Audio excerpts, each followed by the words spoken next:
Welcome to the marvelous land of Oz.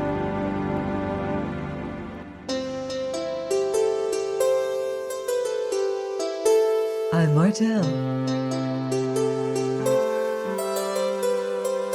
reading Dorothy and the Wizard in Oz by L. Frank Baum.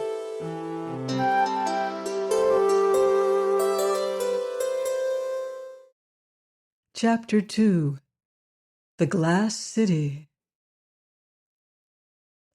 When Dorothy recovered her senses, they were still falling, but not so fast. The top of the buggy caught the air like a parachute or an umbrella filled with wind, and held them back so that they floated downward with a gentle motion that was not so very disagreeable to bear. The worst thing was their terror of reaching the bottom of this great crack in the earth, and the natural fear that sudden death was about to overtake them at any moment. Crash after crash echoed far above their heads as the earth came together where it had split, and stones and chunks of clay rattled about them on every side.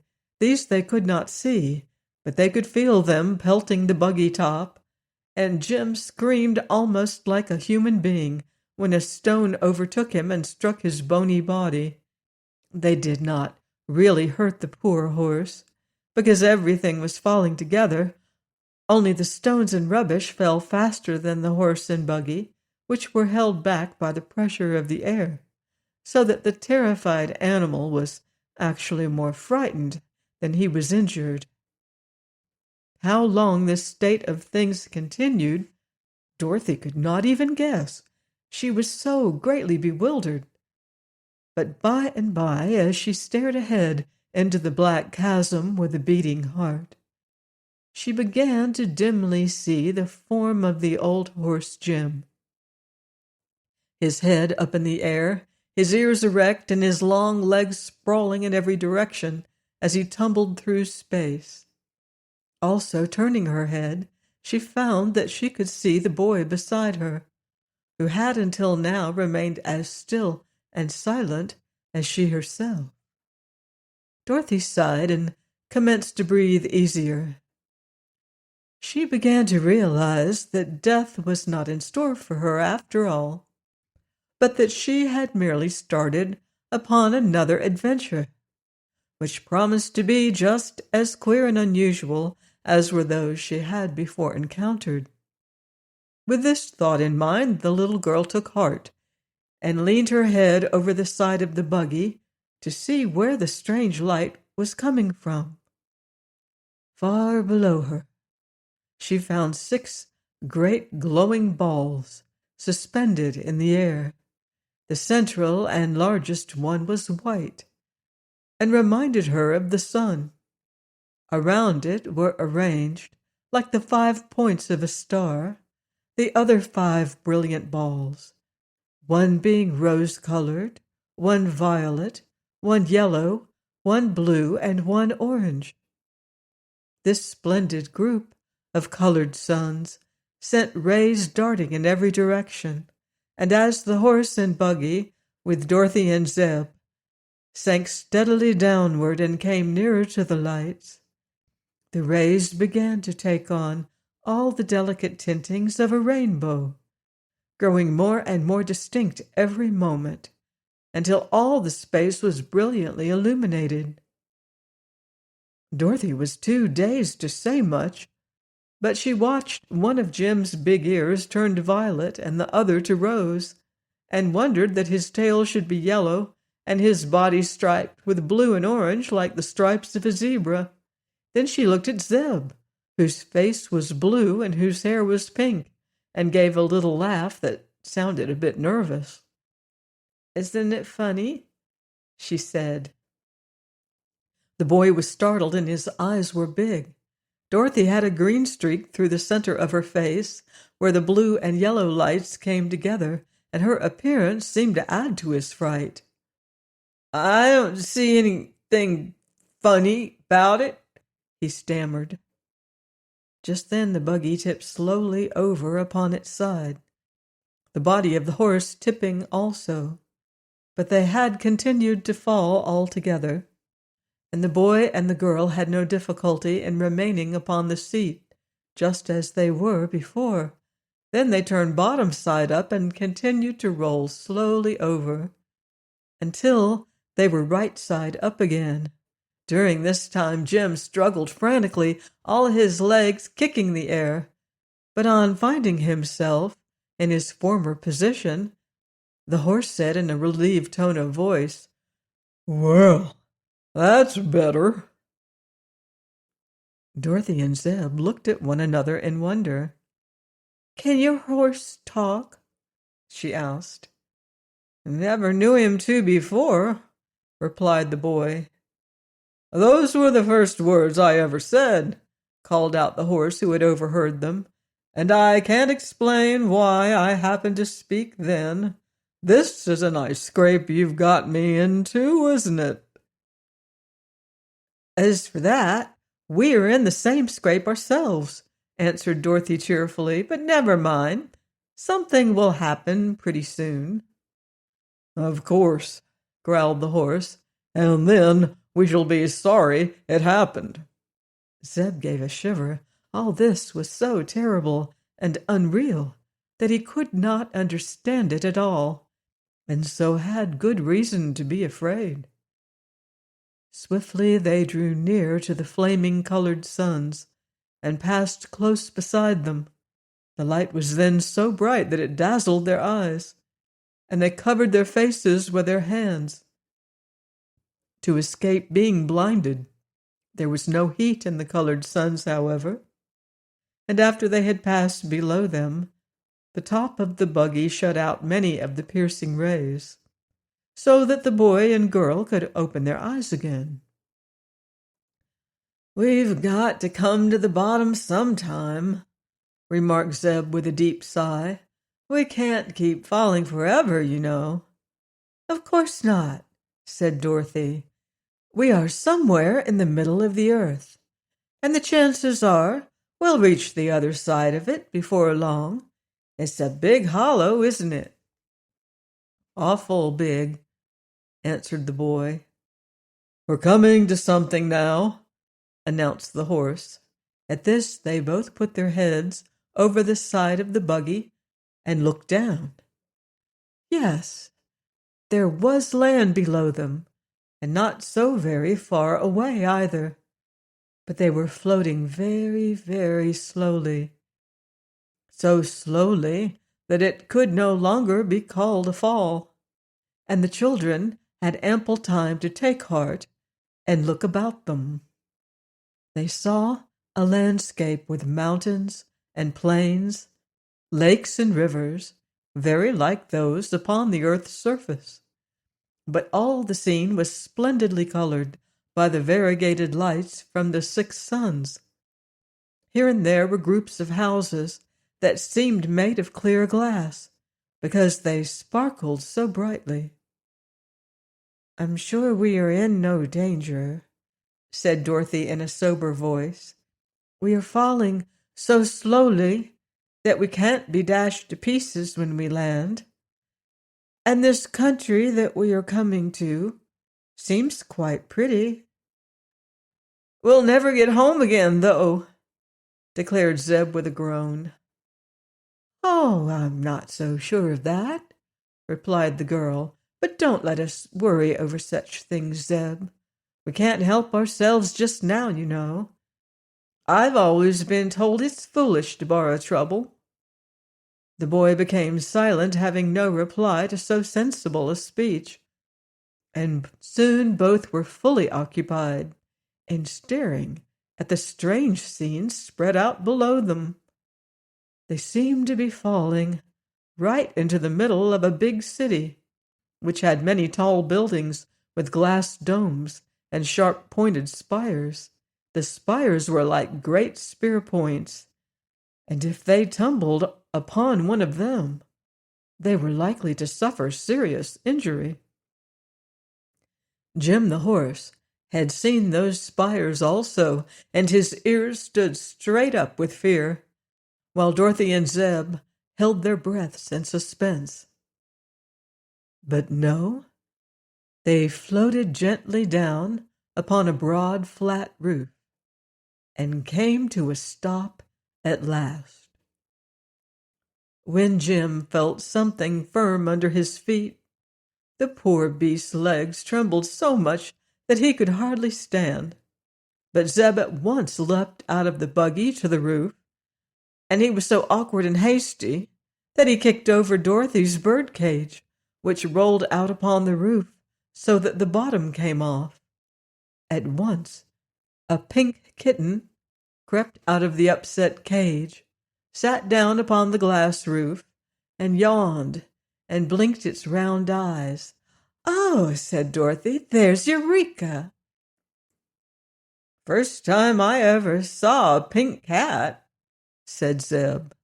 "Eureka isn't pink. She's white. It's this queer light that gives her that color."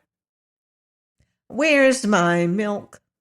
asked the kitten, looking up into Dorothy's face. "I'm most starved to death." "Oh, Eureka! Can you talk?" "Talk? Am I talking? Good gracious! I believe I am. Isn't it funny?" asked the kitten. "It's all wrong," said Zeb gravely. "Animals ought not to talk, but even old Jim has been saying things since we had our accident." "I can't see that it's wrong," remarked Jim in his gruff tones. "At least it isn't as wrong as some other things. What's going to become of us now?" "I don't know," answered the boy, looking around him curiously.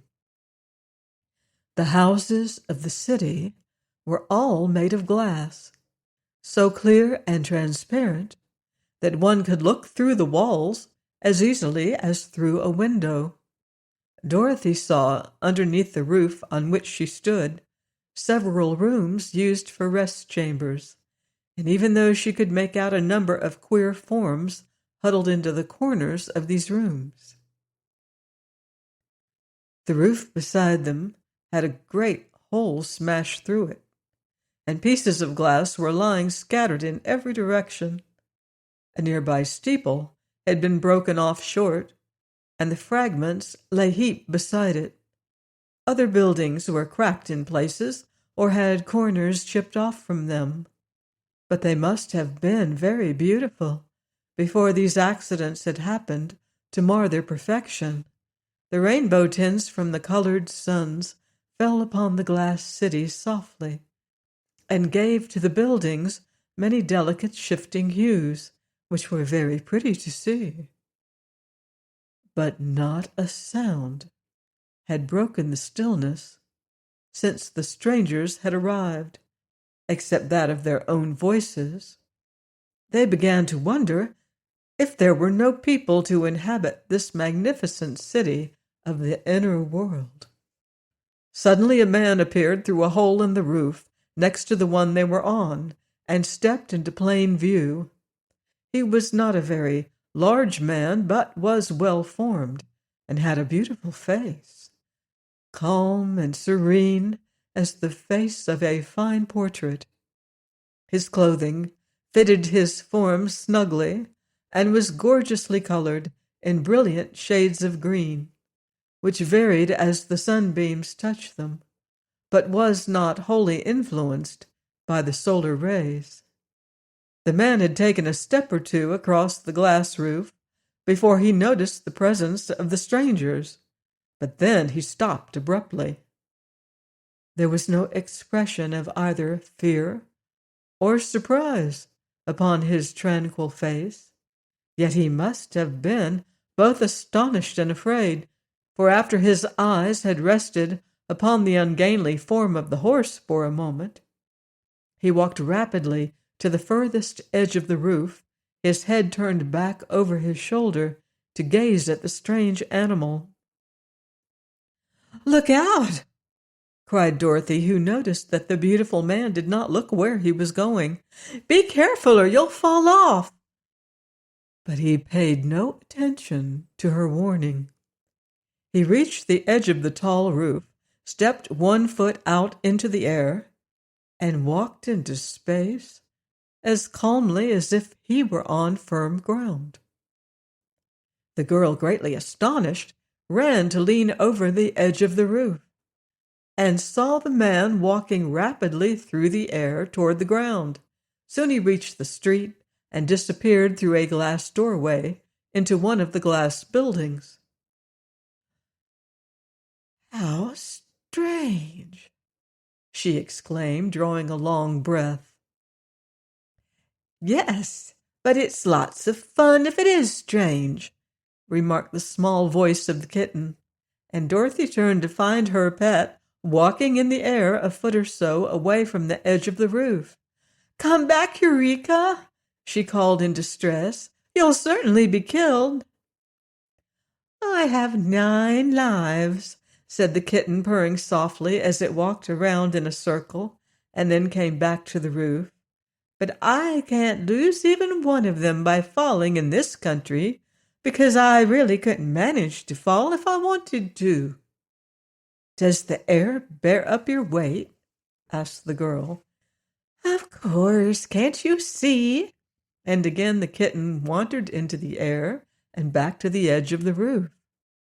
"It's wonderful," said Dorothy. "Suppose we let Eureka go down to the street and get someone to help us," suggested Zeb, who had been even more amazed than Dorothy at these strange happenings. "Perhaps we can walk on the air ourselves," replied the girl. Zeb drew back with a shiver. "I wouldn't dare try," he said. "Maybe Jim will go," continued Dorothy, looking at the horse. "And maybe he won't," answered Jim. "I've tumbled through the air long enough to make me contented on this roof." "But we didn't tumble to the roof," said the girl. "By the time we reached here, we were floating very slowly, and I'm almost sure we could float down to the street without getting hurt. Eureka walks on the air all right." "Eureka weighs only about half a pound," replied the horse in a scornful tone, "while I weigh about half a ton." "You don't weigh as much as you ought to, Jim," remarked the girl, shaking her head as she looked at the animal. "You're dreadfully skinny." Well, I'm old," said the horse, hanging his head despondently. "And I've had lots of trouble in my day, little one. For a good many years I drew a public cab in Chicago, and that's enough to make anyone skinny." "He eats enough to get fat, I'm sure," said the boy gravely. "Do I? Can you remember any breakfast that I've had today?" growled Jim, as if he resented Zeb's speech. "None of us has had breakfast," said the boy, "and in the time of danger like this, it's foolish to talk about eating." "Nothing is more dangerous than being without food," declared the horse with a sniff at the rebuke of his young master. "And just at present, no one can tell whether there are any oats in this queer country or not. If there are, well, they're liable to be glass oats." "Oh, no," exclaimed Dorothy. "I can see plenty of nice gardens and fields down below us, at the edge of this city. But I wish we could find a way to get to the ground." "Why don't you walk down?" asked Eureka. "I'm as hungry as the horse is, and I want my milk."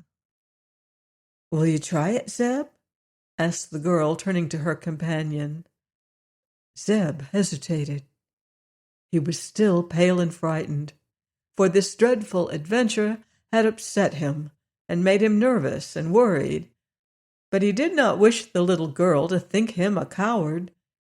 So he advanced slowly to the edge of the roof. Dorothy stretched out a hand to him, and Zeb put one foot out and let it rest in the air, a little over the edge of the roof. It seemed firm enough to walk upon.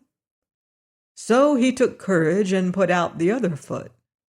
Dorothy kept hold of his hand and followed him, and soon they were both walking through the air, with the kitten frisking beside them.